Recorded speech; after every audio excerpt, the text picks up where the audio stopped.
오직 예수님밖에 없습니다. 큰 길과 진리와 생명 되신 예수님 한 분만을 더욱 사랑하시고 의지하시고 그분과 동행하는 우리 모두 될 수 있기를 원합니다. 아멘. 우리는 하나님을 가리켜서 역사의 주관자라고 말합니다. 왜냐하면 하나님께서는 때를 따라서 축복해 주시는 분이시기 때문에 그렇습니다. 인천 아시안게임의 폐막식에 참석하기 위해서 북한 내에서 공식 서열 2위, 3위, 4위가 되는 황병서 인민군 총정치국장, 최룡해 노동당 비서, 김한건 통일전선부장이 한국을 전격 방문했습니다. 김관진 안보실장, 6.1제 통일부 장관이 참여하는 최고위급 회담을 가졌고 폐막식을 전후해서는 정홍원 국무총리와 2번에 걸친 면담을 가졌습니다. 생각지 못했던 놀랄만한 일이 벌어졌습니다. 이명박 정부 때부터 상호주의의 원칙 아래 경색된 남북관계는 원칙과 신뢰를 소중히 여기는 박근혜 정부에 들어와서는 더욱 강경 모드로 전환되었습니다. 급기야는 개성공단이 문을 닫기 일보 직전까지 갔습니다. 그때 북한이 손을 들고 백기투항해서 파국의 위기를 모면할 수 있었습니다. 그러나 계속해서 대결, 비판, 갈등의 시간을 보냈습니다. 그런데 북한이 예정에도 없던 고위급 인사들을 남한에 파견한 것입니다. 그러므로 만남, 대화, 화해의 때를 맞이하고 있습니다. 남북한 모두 남북 관계를 새롭게 전환하고자 하는 필요를 인식했기 때문에 전향적인 자세를 취하게 된 것입니다. 싸울 때가 있으면 평화할 때도 있는 것입니다. 성경은 범사에 기한이 있고 천하만사가 다 때가 있다고 증언해주고 있습니다.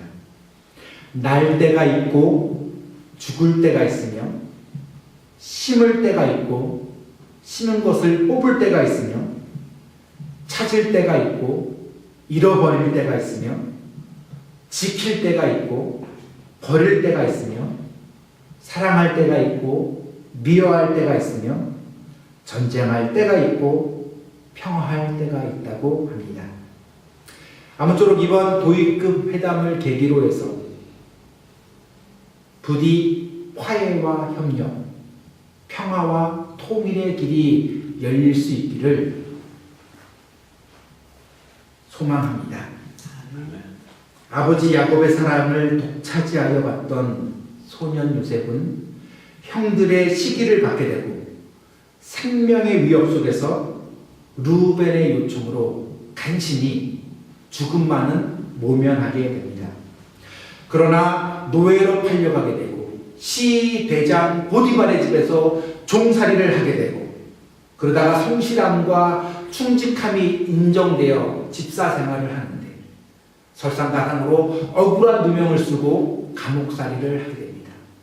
감옥에서도 하나님이 함께해 주셨기 때문에 간수장에게 신임을 받게 되어서 감옥 안의 모든 재반 시물을 요셉에게 맡겼다고 했습니다. 그리고 그는 결국 술 맡은 관원장의 꿈을 해석해 준 일이 계기가 되어서 바로왕의 꿈을 풀어주어 애굽의 총리 대신이 됩니다. 그야말로 파란만장한 삶입니다. 제가 주목하는 점은 형들이 요셉을 죽이려고 할 때 그때에 이스마엘 상인들이 그곳을 지나갔다고 하는 것입니다. 사막 가운데에서 바로 그 시각 그 장소를 지나가게 된 것입니다. 약간의 오차만 있어도 서로 엇갈려서 지나쳐 버렸을 상인들과 요셉의 형들이 만나게 된 것입니다. 하나님의 섭리 속에서 예정된 계획대로 만났고, 그로 인해서 요셉은 많은 우여곡절을 겪었지만 끝내는 세계 최강대국인 애굽의 총리가 되어서 민족과 열방을 구원하는 축복의 도구로 쓰임을 받게 됩니다.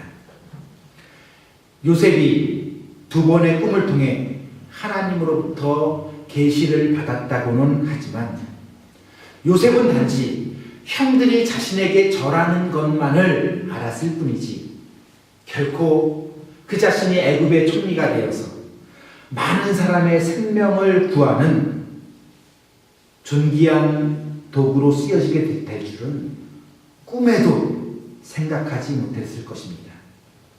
이것이 하나님의 예정이고 하나님의 섭리이고 하나님의 역사입니다.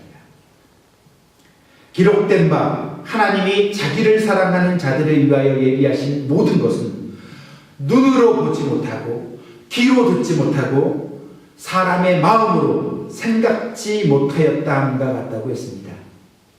에베소서는 창세전에 그리스도 안에서 우리를 택했고 그 기쁘신 뜻대로 우리를 예정하사 예수 그리스도로 말미암아 하나님의 아들들이 되게 하셨다고 합니다. 그리고 한 걸음 더 나아가서 14절에서는 11절과 12절에서는 더욱이 이 모든 일을 그의 뜻의 결정대로 일하시는 하나님의 계획을 따라 우리가 예정을 입어 그 안에서 기업이 되었으니 이는 우리가 전부터 바라는 바대로 그의 영광의 찬송이 되게 하려 하심이라. 그렇게 말씀해 주고 있습니다.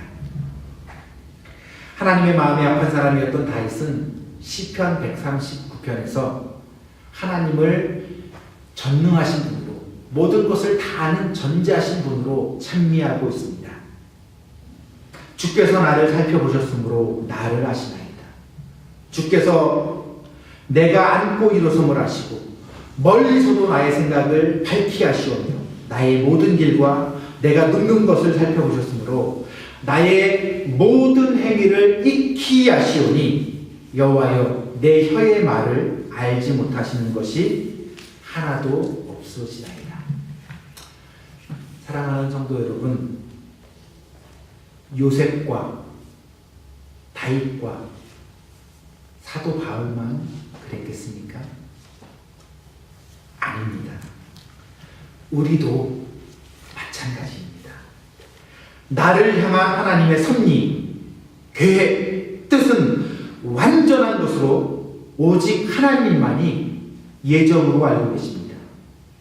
요셉은 다가오는 하루하루 매일매일의 삶을 주 안에서 순종하며 충성스럽게 맞이했습니다. 그러므로 우리도 나에게 주어진 오늘 이 하루를 소중히 여기면서 믿음으로 신실하게 살아가면 그것이 바로 밝은 미래, 축복되고 소망된 미래를 준비하는 것이 되는 것입니다.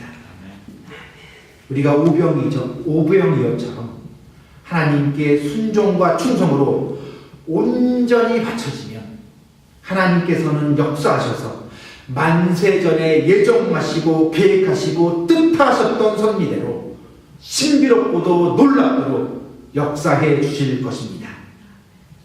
나를 향한, 우리를 향한, 우리 교회를 향한 하나님의 놀라운 섭리가 있음을 믿음의 눈으로 바라볼 수 있기를 원합니다. 아멘. 사도행전 16장을 보면 바울은 제2차 세계 선교 여행에서 소아시아 지역을 다니면서 복음을 굳건히 하기를 원했습니다. 그러나 마게도니아인의 환상을 통해서 성령이 길을 막으시고 허락하지 않는 것을 깨닫고 인도함을 따라서 유럽으로 건너가서 복음을 전하게 됩니다. 바울의 이 작은 순종이,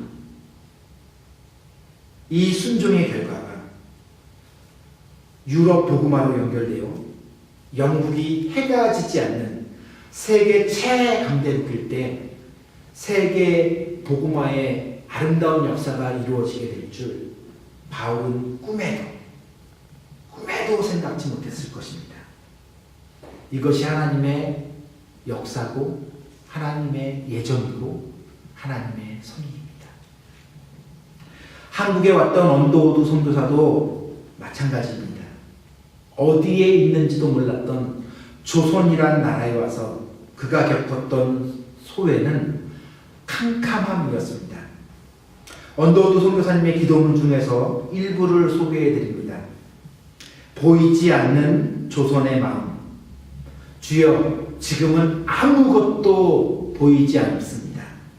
주님, 메마르고 가난한 땅, 나무 한 그루 시원하게 자라오르지 못하고 있는 땅에 저희들은 옮겨져 앉았습니다.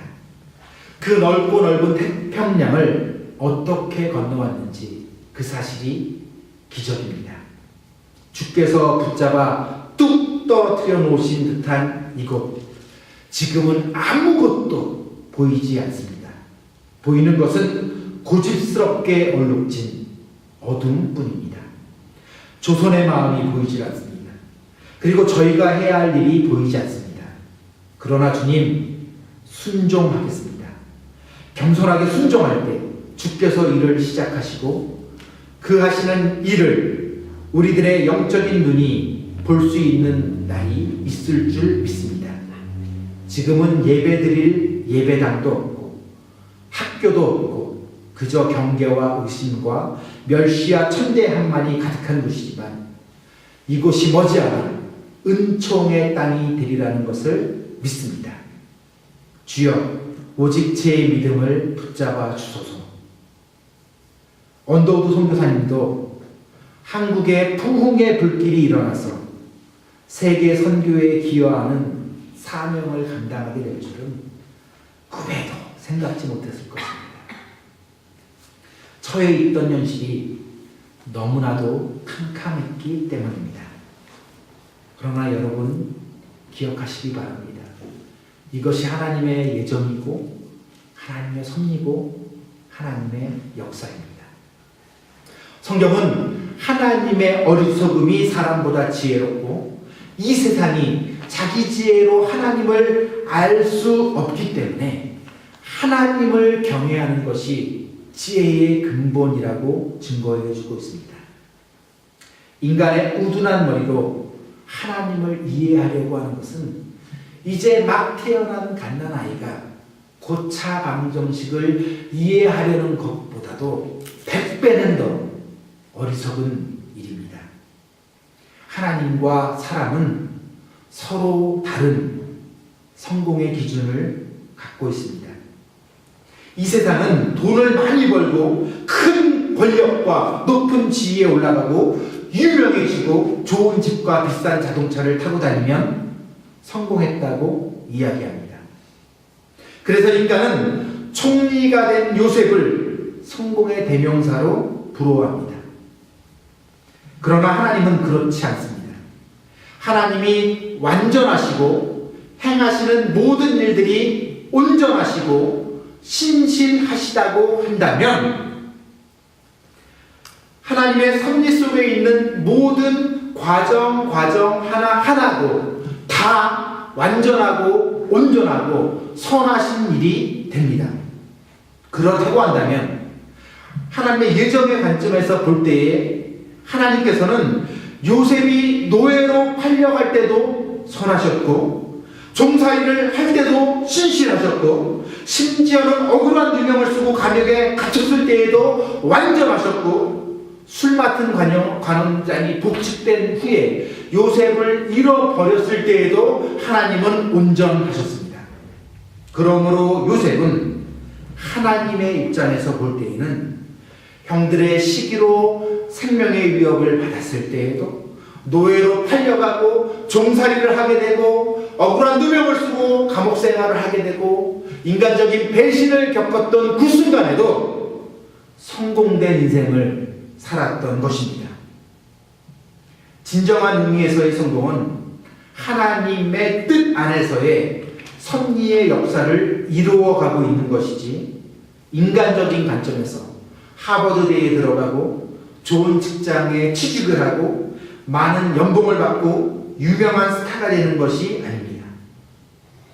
인간적인 기준에서 성공이라고 하는 것들은 하나님의 나라에서 먼저 그 나라와 그 의를 구하였을 때 부차적으로 그리고 자연적으로 주어지는 것들일 뿐이지 결코 성공의 기준이 될 수 없습니다. 사람들이 성공했다고 부러워하면서 저 사람처럼 되면 얼마나 좋을까 생각하는 수많은 사람들이 자살로 생을 마감했습니다. 행복하지 못했습니다.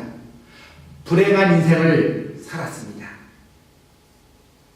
이 점을 명심하시기 바랍니다.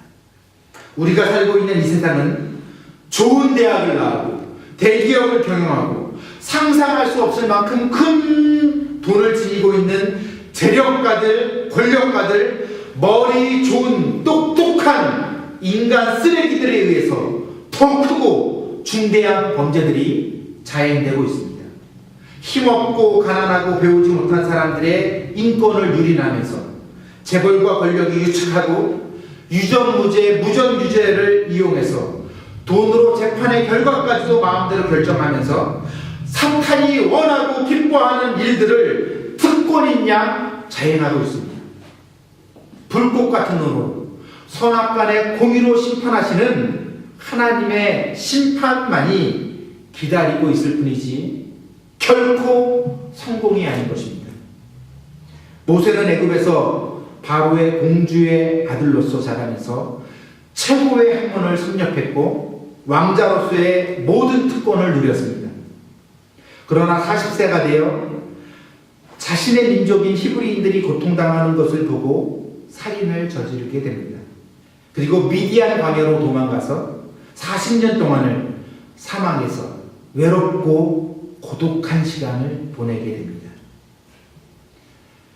그러나 하나님의 섭리 속에서 보면 아무도 알아주지 않고 대화할 상대도 없어서 입이 뻣뻣해지고 말이 둔해지게 된 그 순간도 완전하고도 완벽한 성공의 시간이었습니다. 솔직히 말해서 진짜 사람은 사람다운 사람이 되어지는 것은 이렇게 어렵고 힘든 고난과 고통의 시간에 만들어지는 것입니다. 성공 일변도로만 달려온 인생들은 교만하기 그지없고 다른 사람들을 이해하거나 배려하지 않으며 극단적인 이기주의 속에서 남을 무시하면서 잘난 척하는 인간 괴물로 변해버리기 쉽습니다. 이런 괴물들 우리 주위에 많이 있지 않습니까? 하나님 없이 성공한 것은 성공이 아닌 실패이며 최악의 결과입니다. 하나님이 인정하지 않는 것은 그 무엇도 성공이 될 수 없습니다. 그러나 하나님이 인정하시면 그 어떤 상황도 그 어떤 어려움도 다 성공이 될 수 있습니다. 하나님이 안 계신 교회, 예수 그리스도의 십자가의 정신을 찾아볼 수 없는 교회, 하나님을 이용만 하는 대형 교회들을 모시기 바랍니다. 그들의 입술에서는 하나님의 사랑을 말하지만 그들의 삶 속에서는 긍휼과 자비를 찾아볼 수 없습니다. 그들의 입술에서는 순종과 충성을 강요하지만 그들의 삶 속에서는 희생과 섬김을 찾아보려고 아무리 노력을 해도 찾을 수가 없습니다. 그들이 진정으로 원하는 것은 냉신이고 냉종인 것입니다. 그들의 입술에서는 복음을 이야기하지만 그들의 삶 속에서는 예수 그리스도의 십자가를 찾을 수가 없습니다. 예수 그리스도의 십자가를 따르지 않는 복음, 멸시와 천대, 희생과 섬김, 자기 부인과 죽기까지 복종하는 충성스러운 예수 그리스도의 십자가가 없는 복음은 거짓 복음이요 사탄의 외침인 것입니다. 화려하고 멋진 교회당, 웅장하고 거대한 건물을 자랑하지만 사람들의 영혼에 상처를 주면서 2천억, 3천억 원을 들여 제 아무리 호화스러운 예배당을 지은들 그곳에 예수 그리스도가 평안히 머물 수 있겠습니까? 차라리 똥냄새, 오줌 냄새가 나는 베들레헴의 말구유를 원하실 것입니다. 예수님께서는 장사되실 때에도 남의 무덤에서 장사되셨습니다. 2014년 이 시대에 예수님께서 우리와 함께 계셨더라면 차라리 저 흉물스러운 우상의 건물을 허물어 버리라고 말씀하시지 않겠습니까? 허물라! 내가 3일 만에 다시 세우리라. 주님의 외침이 울려 퍼질 것입니다. 사랑하는 성도 여러분, 우리가 연약하고 부족하여 늘 넘어지고 교만해지기 쉽고 거짓에 잘 속는 어리석은 자들일지라도 날마다 예수 그리스도의 십자가만은 꼭 붙잡을 수 있기를 바랍니다. 예수 그리스도의 십자가가 하나님의 최고의 지혜이며 하나님의 능력입니다. 십자가의 정신 안에서, 십자가의 사랑 안에서, 십자가의 헌신과 충성, 희생과 섬김 안에서 날마다 내 자신을 못 박으면서 천국 가는 그날까지, 주님 다시 오시는 그날까지 하나님의 은혜만을 자랑하면서 하나님의 섭리만을 믿고 순종하면서 나아갈 때 우리는 부족하지만 요셉이 될 수 있고 다윗이 될 수 있고 사도 바울도 될 수 있고 언더우드 선교사님도 될 수 있습니다. 우리도 축복의 도구로 쓰임 받을 수 있습니다. 명심, 더 명심할 수 있기를 원합니다. 내 자신이 아무리 못나 보이고 아무것도 아닌 것처럼 여겨지고 다른 사람과 비교하면 자랑할 것도 별로 없고 작고 초라해 보일지라도 하나님의 뜻 안에만 있으면 우리는 이미 성공된 삶을 살고 있는 것입니다. 하나님의 섭리 속에서 하루하루를 믿음으로만 살아가면 우리의 실패도, 우리의 좌절도, 배신과 절망도, 고통과 고난도, 제 아무리 어렵고 힘든 상황이라도, 사기를 당해서 상심할 때에도, 억울한 일을 당해서 잠을 자지 못하는 고통 속에서 괴로워할 때에도, 때로는 건강을 잃어버려서 몸이 아플지라도 하나님 안에서 성공할 수 있습니다. 하나님을 사랑하는 자, 곧 그 뜻대로 부르심을 입은 자들에게는 모든 것이 합력하여 선을 이루게 된다고 말씀해 주셨습니다. 이 말씀 꼭 붙잡으시고 또 묵상하시고 깊이 생각하시기를 바랍니다. 하나님께서는 모든 것을 지으시되 때를 따라서 아름답게 축복해 주시는 분이십니다. 그러나 하나님의 시종을 사람으로는 측량할 수 없게 하셨다고 했습니다. 그러므로 우리는 요셉처럼 믿음으로 순종하면서 우리에게 주어진 오늘이라고 하는 이 소중한 시간들을 예수 그리스도의 십자가의 정신과 사랑으로 순종하면서 충성스럽게 살아가는 것입니다. 이것이 진정한 그리스도인의 삶입니다. 요셉의 형들은 요셉을 시기하였고 질투해서 죽이려고 했습니다. 그리고 노예로 팔아버렸습니다. 그러나 요셉은 아버지가 죽고 자신에게 와서 무릎을 꿇고 종이라도 좋으니 살려만 달라고 애원하는 형들에게 이렇게 말합니다. 두려워하지 마십시오. 어찌 제가 하나님을 대신하겠습니까? 형님들은 저를 해하려고 했지만 하나님께서는 그것을 선으로 바꾸셔서 오늘날과 같이 이렇게 많은 사람들의 생명을 구원하게 하셨습니다. 형님들 제발 두려워하지 마세요. 제가 형님들과 형님들의 자녀들을 정성껏 돌보겠습니다. 요셉은 이렇게 간곡한 말로 형님들을 위로했습니다. 이것이 하나님의 섭리이고 하나님의 예정이고 하나님의 역사입니다. 내가 당하는 모든 일들 속에, 내가 처한 모든 상황 속에, 내가 겪는 모든 순간순간에 하나님을 믿고 감사할 수 있기를 바랍니다. 하나님께서는 반드시 합력하여 선을 이루도록 아름답게 역사해 주실 것입니다.